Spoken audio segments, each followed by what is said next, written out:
Hi, everybody. It's March 6th, 2026. It's about 2:30 p.m. And I just got out of my temple shift, and I've been meditating, pondering, and listening as I did my shift. And there's just some things that I want to share, um, insights that I've had, new ideas of ways that I can present and express the seven and governing dynamics in what I'm teaching.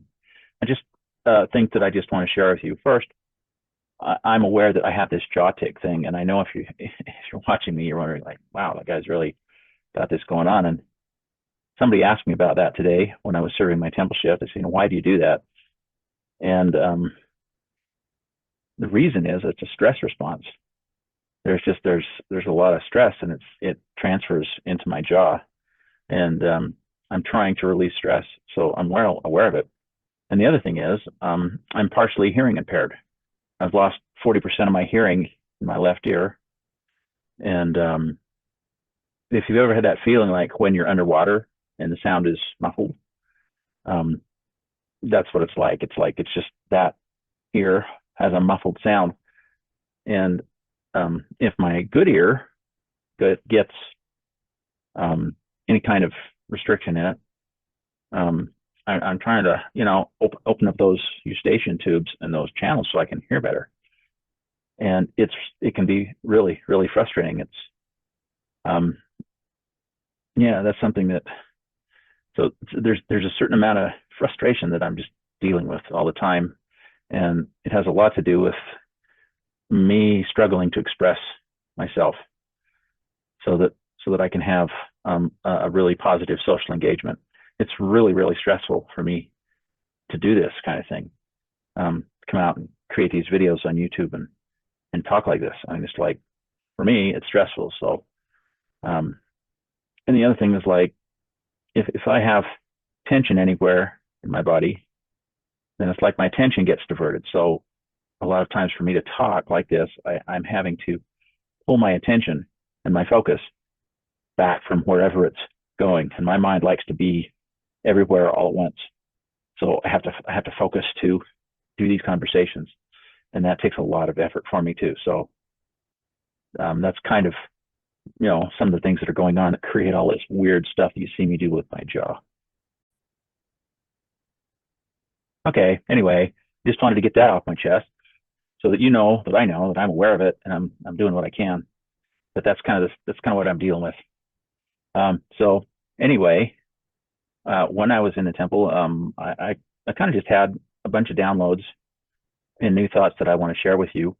First, about respondability and what respondability is. And it occurred to me to explain it to you this way. It's the foundation of our independence. And our independence is the foundation of our interdependence and our synergy, which is why our independence has to come first developmentally before we can have a really positive synergistic sociality. We have to be autonomously functional and independent. And so that's the purpose of respondability, is to help us become independent. And it's also the foundation of our safety. Now, here's the metaphor, the analogy that I thought of today to express. Our respondability is actually environmentally conditioned. Now, if you think of somebody that grows up in the Amazon rainforest versus me, who grows up in Springville, Utah, our environments are radically different.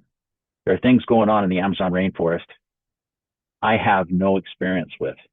The insects, the animals, the environment. It's radically different than what I know how to respond to. I've grown up in Utah. I know how to respond to Utah. But if you were to drop me in the middle of the Amazon rainforest, I don't know how long I'd last, unless I had a local there to teach me how to deal with it. And the other thing, if you consider like a Navy SEAL, if you were to drop a Navy SEAL and me in the middle of the Amazon rainforest, who would have the best chance of responding well to the environment? It wouldn't be me. So that's kind of what respondability is all about. Is it's developing our capacity to handle it.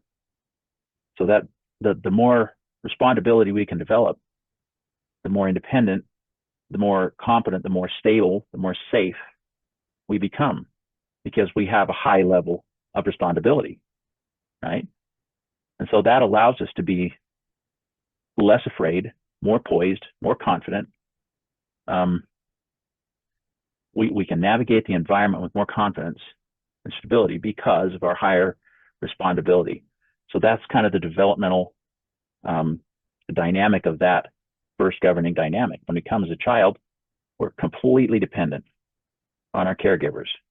And then as we grow, we learn to be more independent, more respondable, more competent, more poised, more confident. You know, we can handle more things as our respondability grows. And so we don't only develop respondability in response to our environment, but in response to our training.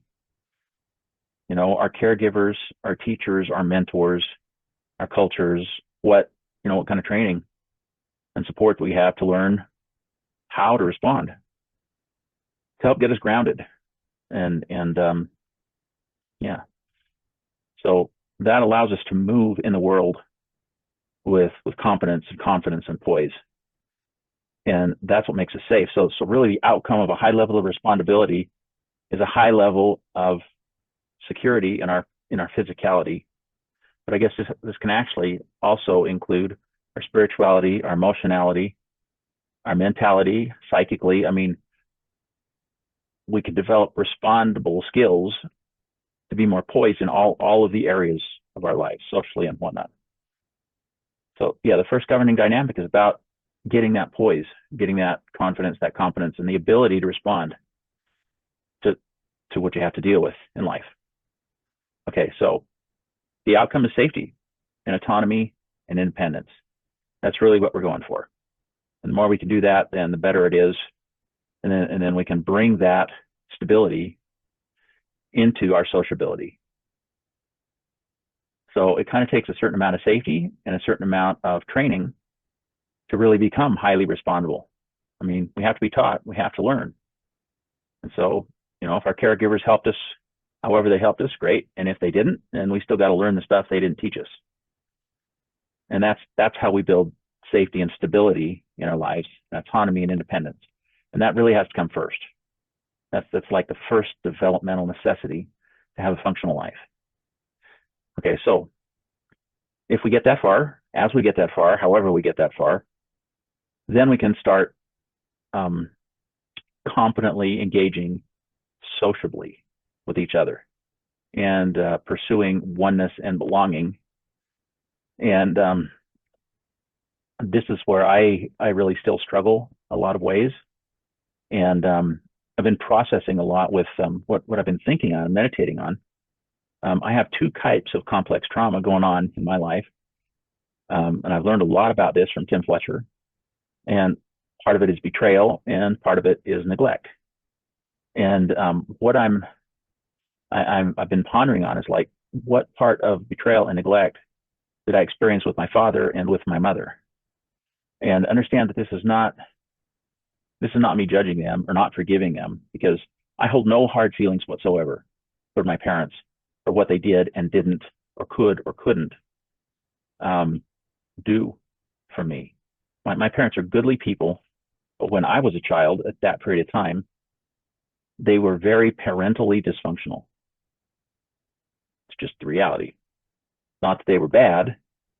They were dealing with stuff, and they only had a certain amount of functionality.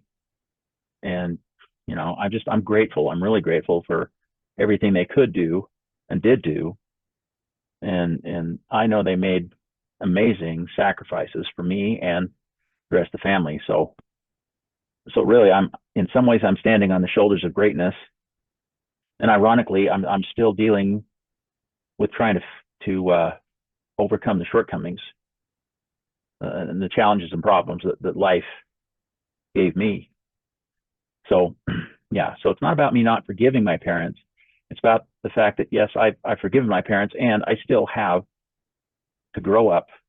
I have to take responsibility to learn what they couldn't and didn't model for me, weren't able to give me. So it falls to me to unlearn what was what wasn't working and to learn what does work.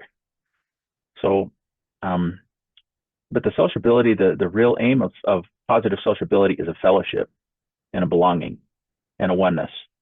And so this kind of came to me as I was in the temple meditating today because we're dealing with the second chakra, which is basically our gut, our sacral chakra, and that's what governs our bonding and attachments and connections. The gestational organ, the womb is right there, the second chakra. So the bonding and the attachment. And I kind of had this whole download about it. Now, for the last 3 days, because of my blood sugar, I've been fasting. I've every day for the last 3 days, I've had maybe maybe a handful of pumpkin seeds. And towards the end of the day, maybe around 8 o'clock, I've eaten some eggs before I went to bed. And that's it. And because my blood sugar was getting really out of hand, I was starting to slur my speech. That's one of the telltale signs. I was having brain fog, and I started to find myself, like 3 days ago, I slept half of the day, 4 hours in the middle of the day, and otherwise it was supposed to be a productive work day. I was out of it. I was physically non-functional and asleep for half the day. So it was pretty bad. Like my blood sugar was clear up at like 370, well, yeah, like 370 something. Not cool. So one thing I know to regulate that, in addition to taking meds and so forth, is to fast and get my body back into ketosis. And so I've done several extended fasting experiences. And I've learned that if I will do like an intermittent fast for 48 or 72 hours, I can bring that blood sugar out of the ceiling right back down. But it's difficult. And I've learned not to do just a hard line fast and not eat anything, because that for me, it's just too brutal. I've done it a few times. I think the most I've fasted, not eaten anything, I did a couple of 72-hour fasts and just had water, but no food whatsoever for 72 hours. Man, it's brutal. It gets you. But what we're really dealing with when we do fasting is we're dealing with that attachment center, that sociability, second chakra governing dynamic about our attachments and our bonding. Now, I've had a lot of exposure to the microbiome, gut wellness, the kind of things. There's a lot of companies out there now and people that are really turned on to this and tuned into it. And it's a real reality in our lives. But here's the thing, the skill to optimize this is the digestive sorting, the differential determination between what's actually beneficial and what's not, and to let go and eliminate what isn't beneficial, and to ingest and assimilate what is good. Well, that's one of the things that, so fasting has long been recommended as a spiritual practice. And, but it's a process of self-mastery. Now, I've listened to Tim Fletcher talk a lot about recovery, and he speaks a lot about the limbic brain and the cortex brain, and moving from the limbic reactive primal brain up into our thinking, reasoning cortex brain. But what I haven't heard him talk about is the attachment centers, our gut, because addiction and so forth is not just all mental or the limbic and that. It's all, like he talks about the neurology and so forth, but there is an attachment reality that we have that lives in our gut. And so every addiction is some form of attachment. And so whatever it is, whether it's sex or food or gambling or drugs or the internet or distractions or, just all the things that he defines, he's got a great list. He's a big, long list of all the possible things that we get attached to and that become addictive and compulsive or destructive in our lives. But ultimately, when you break it down, it's because not just that yes, you need to make the transition from your limbic reactive brain to your thinking cortex brain, but you've got to deal with the attachment factor. And so that's where fasting has long been known and practiced as a spiritual discipline, but it's about the mastery, and I would say the sovereign ability of our body. Now, when you think about what Jesus went through, I always go back to his life as a model. Before he went to the cross on Golgotha, he went through Gethsemane. And before he went through Gethsemane, he fasted for 40 days and 40 nights in the wilderness. And it just hit me today as I was in the temple why he did that. Because he knew what was coming. He knew Gethsemane was coming. He knew Golgotha was coming. He knew his sacrifice was coming. And what I realized is he knew he couldn't do that sacrifice if he was enslaved to the attachments of physicality. He had to fast sufficiently that he had the full sovereignty of everything physical, so that he wasn't enslaved to the physicality of the world. And I realized that was the purpose, and that's why he did that extended fast, was so that he was the sovereign of his own soul and of his own body, because he could not have done the sacrifice. He could not have endured everything he had to endure in Gethsemane, on Golgotha, Calvary, if he was still enslaved to the physical appetites and cravings or whatever attachments. He had to completely master his attachment center. And I realized that was the purpose of it. And so, I'm not necessarily advocating that we have to go out and fast for 40 days.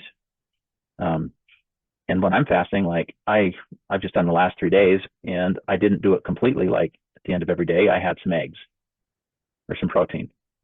But here's the thing. In the last 3 days, I think I've lost 8 pounds. I'm down to like 217 now.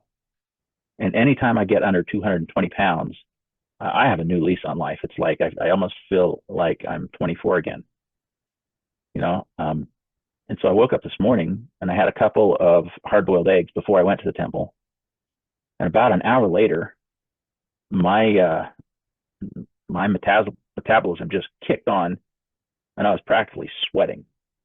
And all I'd had was 2 eggs for breakfast, and I felt like Superman. It's just like I felt uncommonly good. And while I was doing this fasting, I recognized that my blood sugar was high. And in my mind, I was telling myself, okay, if my blood sugar is high, I have no need to eat. I don't need to eat if my blood sugar is in the ceiling anyway. There's plenty of free energy available. And I really didn't have appetite. The only thing that was eating is a habit, man. It's a habit. Like I wanted to eat for comfort. So I just kind of sat there in that hole like, dang, I want to be comforted somehow. How do I get comforted? Because I've realized I've been using food for comfort. And so now I'm just literally getting my way through. I use that word. I know it's kind of a pun. It's intentional, but literally getting my way through this fast. Like insisting that, okay, I'm not going to eat. I'm not going to eat. I'm not going to eat.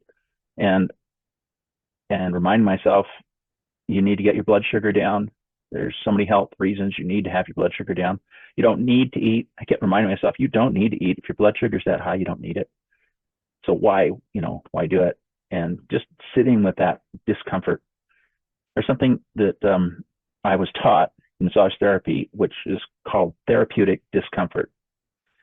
And to master our attachments, we have to embrace a therapeutic discomfort. It's not comfortable. It's not easy to detach from things that you're really physically attached to. Things that we're attached on a gut level too. It ain't easy to turn that off. You feel it. And not to get too much information, but man, I had to go through some diarrhea and stuff. Like when we're actually letting go, we're literally letting go. So that's part of the discomfort. I just had to live next to the bathroom for a while and just deal with it. But letting go of things that we're attached to requires focus and intention. And most of the time we just don't, we're not that intentional. At least I'm not a lot. I'm very purposeful, but I'm not always really intentional. Like, anyway, but the last 3 days have been really healing and aligning for me in that way. And so, what I realized is the prayer together with fasting. If you study the 12-step traditions, the 11th step is that we sought through prayer and meditation to improve our conscious contact with God, seeking only his will for us and power to carry that out. So we have prayer and meditation, but it doesn't mention fasting. And fasting is such a powerful re-regulator of our attachments, the emotional dynamic of our attachments.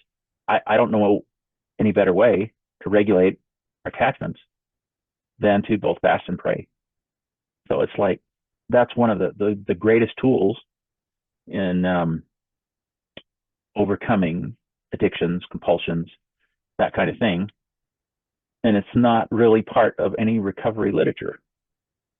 But as I've studied the chakras and I've learned about the governing dynamic, it's like I recognize and realize, dang, we ought to be teaching the recovery community how to fast and teaching them what fasting is about, and that it's about having the sovereignty of your own body, the self-mastery of your own body. That is a skill. That's a fundamental life skill. And you've got to bring that fundamental life skill to your sociability, or you're going to bring chaos into your sociability. And anybody that has any life experience, well, I hope the lights are turning on, because it's like, this can be revelatory. Like, you've got to be able to have the sovereignty of your own skin if you're going to interact positively with other people. And this is part of the problem of addictions, is that lack of sovereignty of our own body. So that's, that was my meditation, my download about sociability in the temple today. And then the outcome, when we do this, when we get that mastery, some level of mastery of our own skin, then we can engage more, be more friendly, more sociable, more socially acceptable, cause less social damage. If our body isn't yanking us all over the place, we don't have any sovereignty about it. And so it's a skill, and skills are developed through drills. So I want to suggest the drill, a fundamental drill for sociability, is fasting along with prayer. I guess the prayer helps bring the rest of our dynamics along, but the fasting is certainly something that targets that second governing dynamic of our sacral chakra. And then we end up with a better fellowship, right? It's more agreeable. We can be more agreeable if our body's not yanking us all over the place. And also I guess the key word I want to bring here is it's an enslavement. We are slaves to our attachments. Whatever our attachment is, we should recognize that as a form of bondage, man. It's slavery.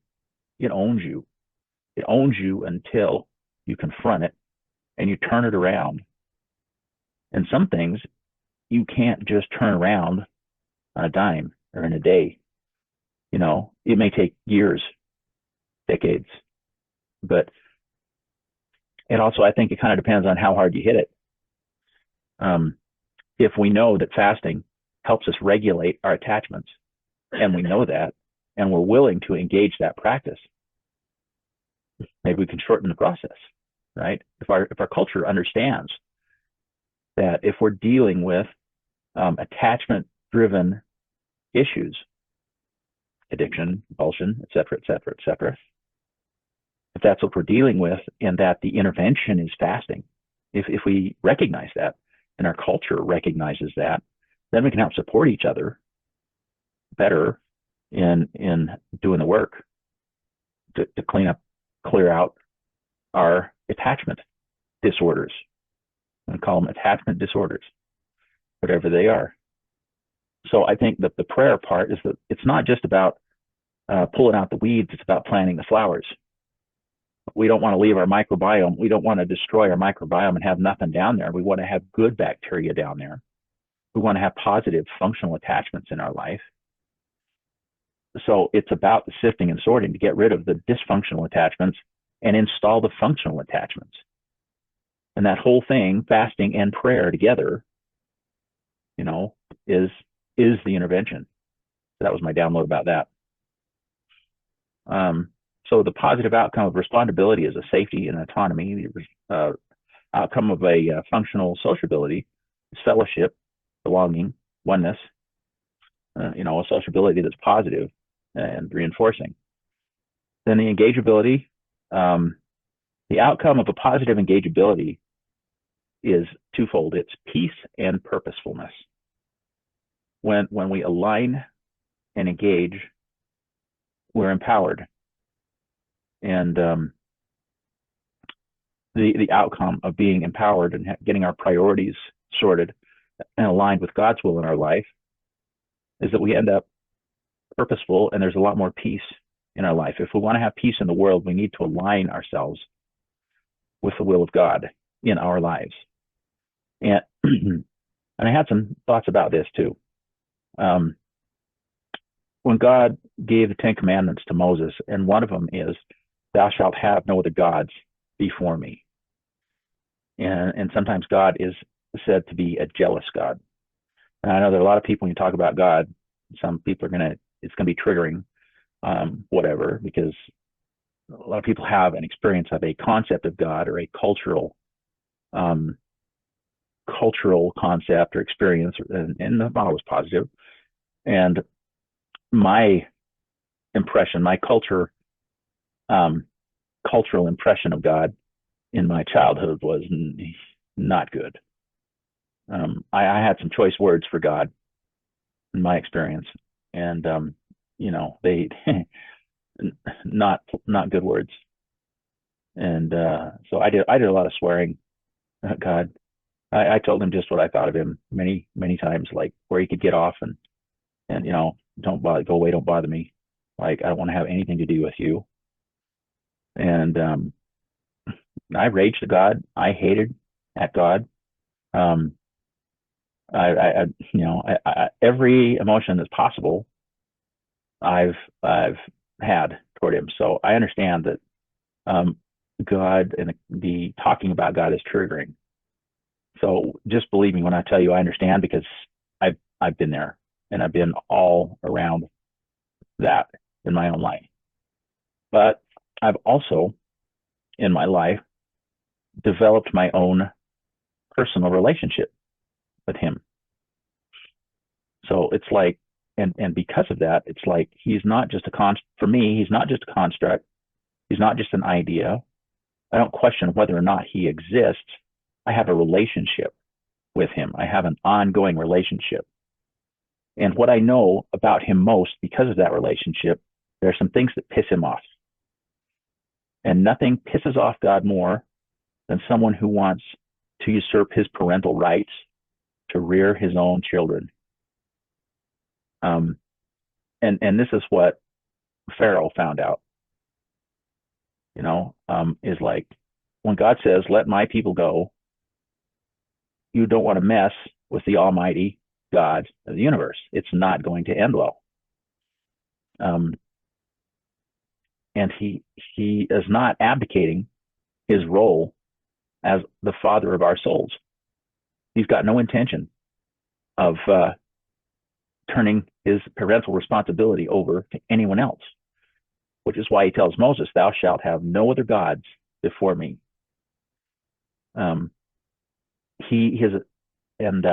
This has to do with sovereignty. One of the dynamics of a positive sovereignty, sovereignability, which is the fifth dynamic, if I can skip from the third to the fifth dynamic, is the distinction that we learn to be assertive rather than aggressive. The aggressiveness that we have in our lives and that's expressed in the world exists because we haven't developed the skill of assertiveness. Assertive people don't have to be aggressive because they know how to be assertive. Well, God is not aggressive unless you come between him and his fatherly role and his right to be our father, to be our God, and to teach and rear us. So you get between him and that role, then it's no longer about his assertion. He will defend the right. And like I say, you don't want to be on the receiving end of the Almighty God of the universe, because you won't get out of his way and let him be the father that he is. It's not going to end well. Just ask Pharaoh. And there are other examples of people that have tried that and learned the hard way that he has a zero tolerance policy for having his parental right usurped. Zero tolerance. Thou shalt have no other gods before me. Well, now if you think of that in terms of attachment, when we're enslaved to an attachment, it's actually a form of idolatry because that attachment is ruling us. And so God is very willing to help us break that attachment if we turn to him for help. And that's what, the third step in 12-step recovery is all about. It's like I turn my will and my life over to the care of a higher power. That's all about asking for help and becoming willing to be directed, get some outside information and not have to direct everything and think like we know it all and we have all the answers and we have all the control and we have all the power. And eventually our attachments, our dysfunctional attachments that are dominating us and that are enslaving us, eventually they lead us to a point where we call it hitting bottom or whatever, where you just realize, I can't deal with this alone. It's going to take some help. It's going to take some higher power because my attachments are stronger than I am. And so that's when we find ourselves at the throne of God or at the throne of a higher power, saying, okay, I gotta have a hand here. It's too much for me alone. And so that opens us up.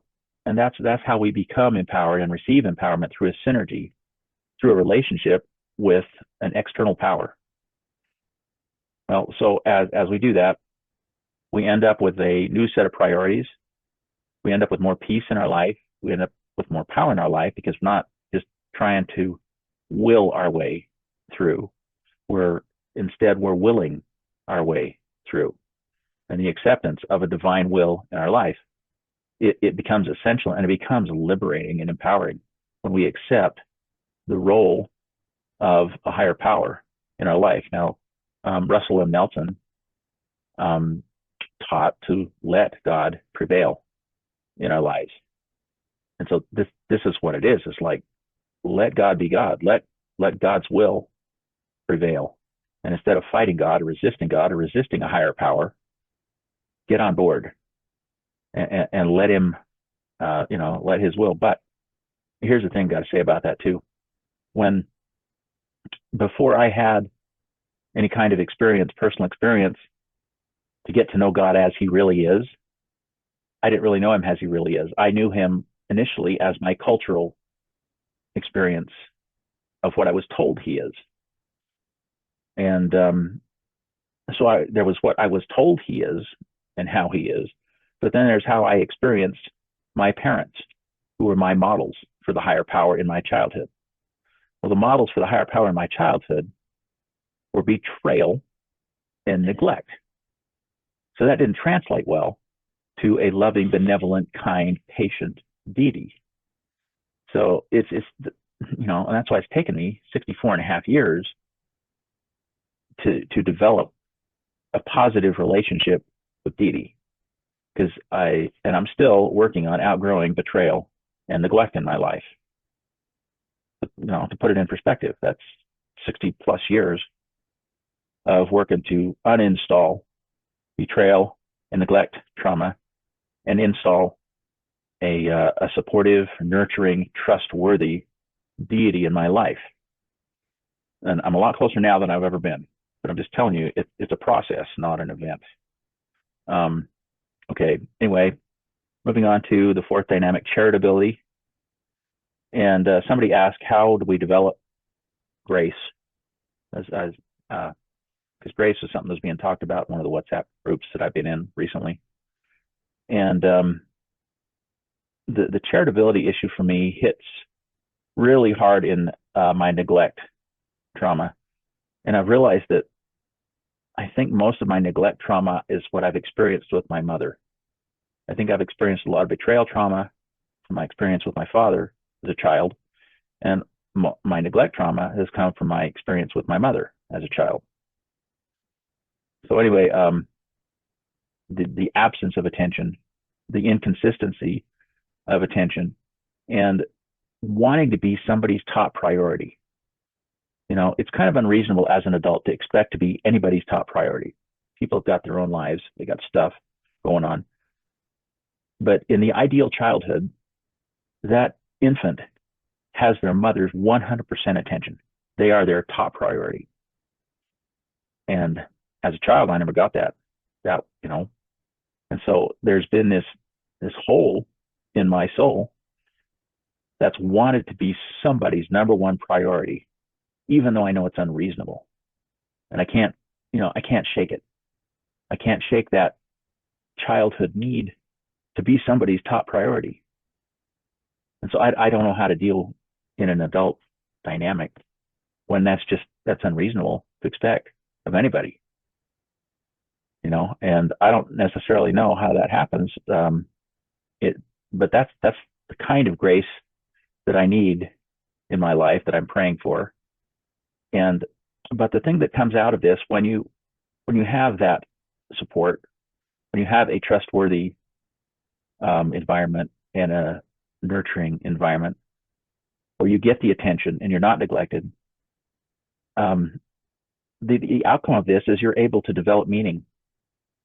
And when you perceive the world not as hostile, but as friendly, it changes your whole meaning. If you're not in survival, now you're in exploration, and you're able to, the experiences that you have mean different things, because you don't have a big hole in the middle of your nurturance and your self-worth.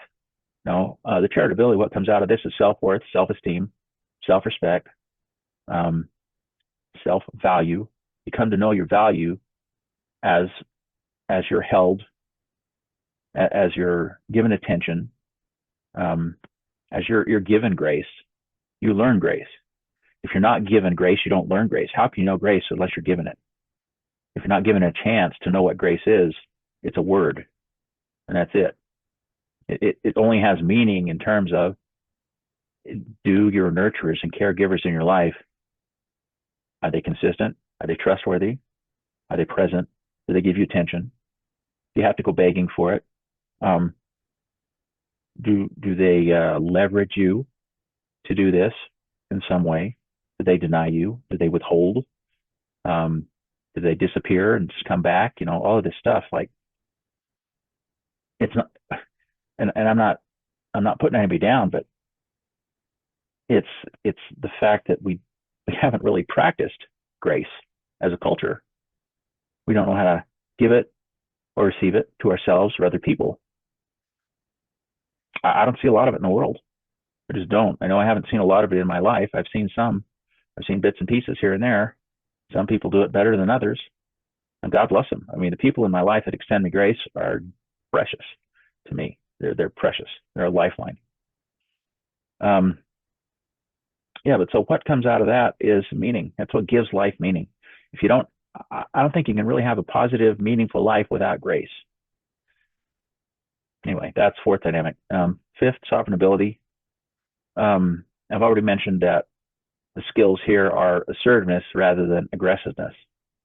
When we respect sovereignty, it's because we've learned to assert and express ourselves assertively. And the more we can do that with clear communication, then the less aggressive we are. So just think and ponder about the distinction between assertiveness and aggressiveness. And of course, the betrayal, trust issues, whatever, that have to be processed to do that. The outcome here is that we have a place and a space. It's our assertiveness that creates the space. Like everybody wants their place and their space. They want a parking space with their name on it.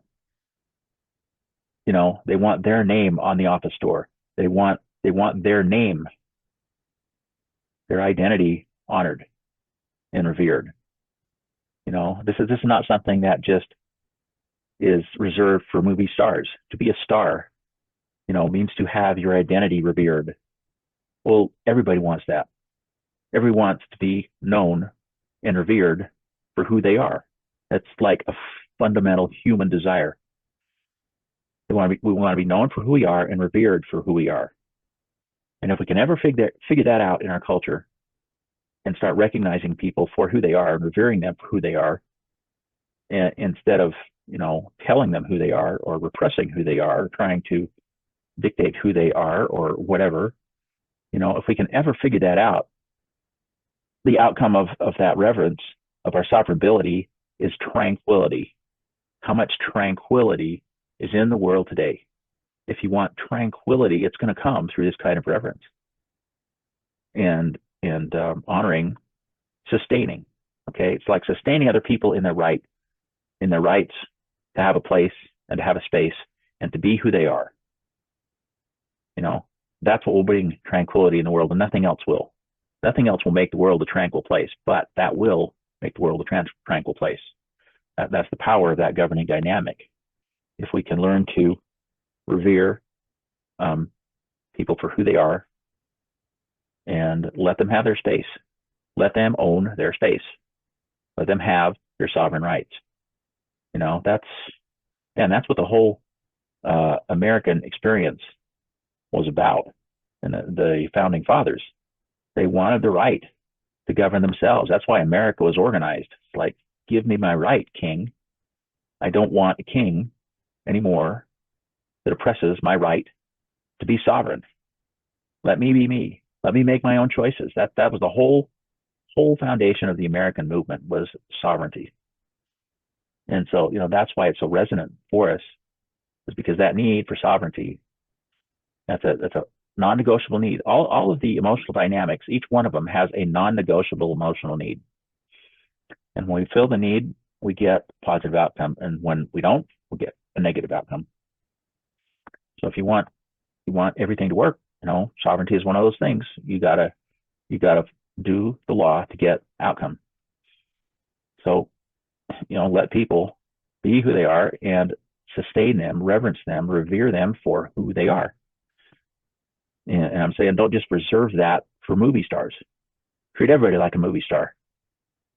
Why not? What does it take away from you to revere somebody else?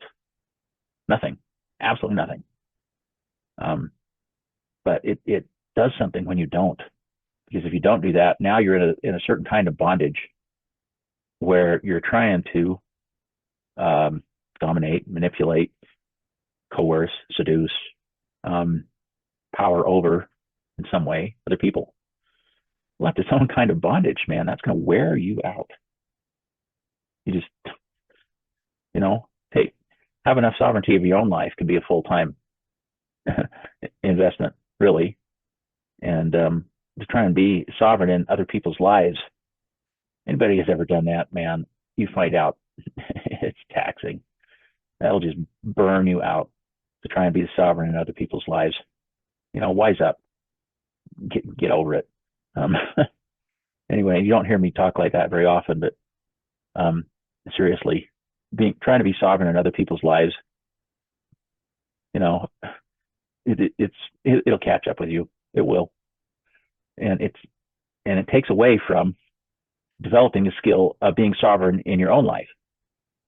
It's like one of the definitions of sobriety is like to focus on what you actually have any say in, what you have any control or any say or any charge of, and to try and micromanage somebody else's life. Oh gosh. And the thing is, when you're doing that, if that's your attachment and that's your addiction, the co-addictions, the anon groups that are associated with addiction programs, if your addiction is in a non-attachment, that's chaos. That's an attachment disorder in and of itself.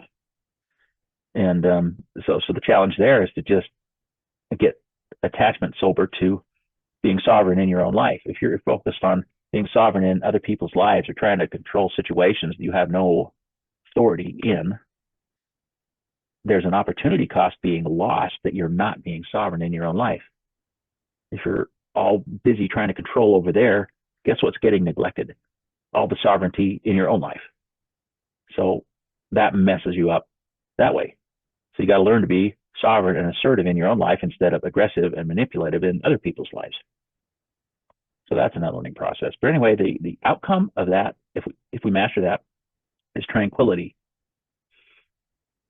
That's what takes the world from raging and war to tranquility. Think about the word tranquility. That's a great word. All right. The sixth governing dynamic, discernibility. Just last thing on the sovereignty. When we're assertive, we develop assertive self-expression, sovereign assertiveness.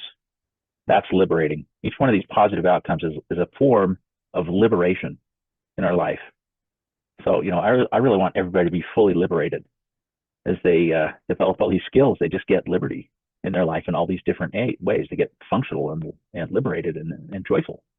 You have the opportunity for joy when you follow the right path to it. So back to discernibility, the sixth one,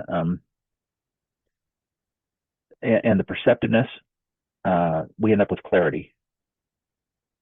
So I guess this has gone on long, so I'm not going to go into a great deal of depth with discernibility and teachability. Just to say that the positive outcome of discernibility is clarity, and then the positive outcome of teachability is understanding. So just to summarize, the seven governing dynamics, the positive outcome of respondability is safety.